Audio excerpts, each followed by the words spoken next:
Վերջերս շատ լավ հարց հնչեց, թե եթե հայկական ավաններում կարելի է ներդրում անել եւ եկամտաբերությունը 9-10%, ինչ իմաստ ունի դիտարկել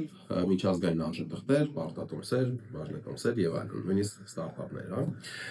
Շատ լավ հարց է, մի քանի բան պետք է հաշվի առնել։ Նախ, երբ որ ասում ենք 9-10%, դա հայկական դրամով է, հայկական դրամը ունի իր ինֆլյացիոն սպասելիքները, ունի իր արժևորման մակարդակը, բոլոր փոխարժեքները կարող են վեր գնահատված լինեն կամ ավելի քիչ գնահատված լինեն, բալանսից։ Այսինքն դա մեկ, այսինքն սովորաբար մենք պետք է համեմատենք դոլարով, որպեսզի շատ ավելի համարժեք համապատասխան համեմատություն լինի։ Երբ որ համեմատում ենք արդեն դոլարով, հայկական ավաններում ինֆլյացիայից հետո, այսինքն 4% եկամտաբերություն նոմինալ, ինֆլյացիան անում ենք դոլարային, մոտավորապես 3%, ստանում ենք 1% ռեալ տարեկան եկամուտ հայկական դոլարային ավաններում։ Երբ որ դա համեմատում ենք արդեն միջազգային, օրինակ բաժնետոմսերի հետ, թրենդով բաժնետոմսերը S&P 500 օրինակ, թրենդով մոտավորապես տարեկան եկամտաբերությունը 9-10% է տասնյակ տարիների ընթացքում, Այստեղ արդեն ուրեմն համապատասխանում է ռիսկն ու եկամտաբերությունը ավանների դոլարով եւ բաժնետոմսերի։ Ստարտափներում ռեալ եկամտաբերությունը ավելի բարձր է, իհարկե ռիսկն էլ է բարձր, մոտավորապես 15% պլյուս ենք։ Ըստ դրա այդ շատ կարևոր բան է այդ համատելությունը ապահովելը։ Երկրորդ բանը այն է, որ արժեթղթերում ներդրում անելը, տարբեր տիպի արժեթղթերում ներդրում անելը, նաև դիվերսիֆիկացիան է շատ կարևոր։ Բոլոր դեպքերում, եթե մի արժեթղթում մի ռիսկ եկամտաբերություն է, ուրիշում այլ, երբ որ իրար հետ համատում ենք, դնում ենք իրար հետ, պորտֆելի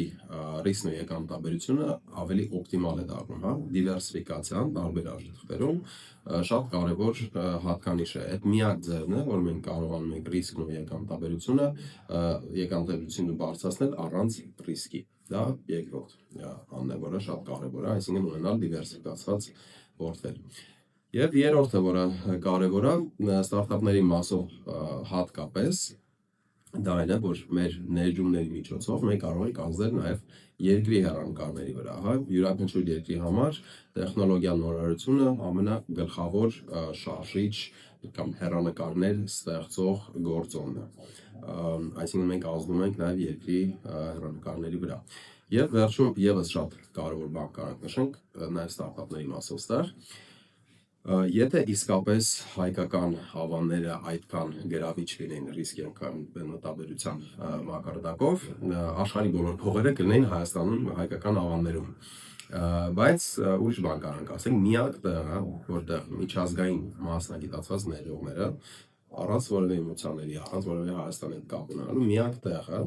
որը ներդրում են անում Հայաստանում, դա հայկական ստարտափներն են,